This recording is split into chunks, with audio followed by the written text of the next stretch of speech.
No, that's wrong. Dixie Diamonds 32. Dixie, 8:50 a.m. The term divide and conquer has been with us for nearly 2,400 years and is typically used by an invader who wishes to win a war.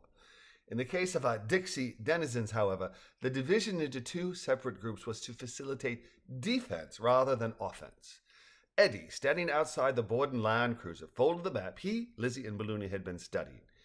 Karen said library's open until 2 today. Now then, he said to Jerald and Cheeky, you're off to canvass the area looking for four-legged as well as winged allies to help fight off Brency, correct?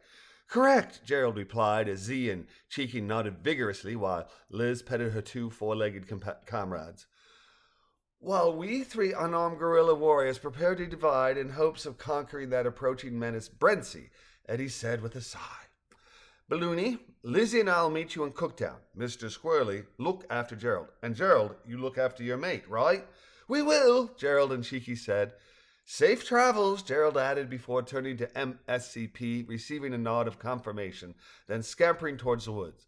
Goodbye, darlings, Liz said to her departed four-legged comrades. Be safe and holler if you need me, Balloony telepathed, adding, indeed, to Liz and Ned. You drive the roadway and I'll fly the highway and you'll get to Cooktown afore me.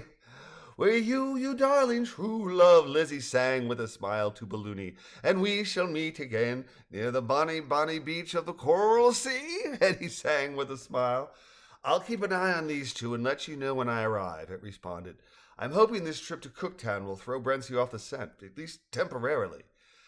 As well as hoping we'll find contact information for Rosier, Eddie said with a nod, that he's alive, fine, and ready, willing, and able to help us. Turning to Lizzie, he asked, ready? As he opened her car door. Ready, she responded before blowing a kiss to Balloony. Oh, she added, shall I get the library books? Pardon, Ed asked, the library books. We're going into town. Ha, darling, I love your pragmatism.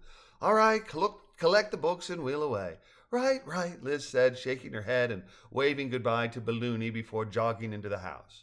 Returning with a pile of books, she slid into the passenger seat and buckled up as Eddie started the Land Cruiser and set off on the 3+ hour, 290-kilometer drive to the Cooktown Library in desperate hope of establishing whether Pilotre de Rossier had survived Brency's vicious January 26th physical attack.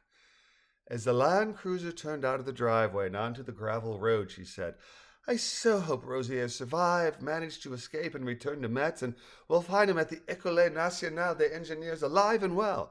Amen, Ed said, and that he's willing and able to provide Balloony and the rest of us information on how best to defend against that megalomaniac who's in hot pursuit of our poor helium-filled friend. While the Borden set off down the rough rural road into Dixie, Balloony rose into the sky with one mental eye on Jerald and Cheeky and the other on Liz and Ed, wondering who would arrive at the library first. Though the Borden's car was capable of sustaining far higher speeds than Balloony could fly, because the Borden's rural route was triangular, while Balloony's was a straight-on approach, it would, as a result of Pythagoras' 4,000-year-old edict concerning a squared plus b squared equaling c squared, allow our helium-filled hero to cover its 222-kilometer direct flight in roughly the same amount of time the Bordens would need to complete their a squared plus b squared route. Time was of an essence, and time was running out.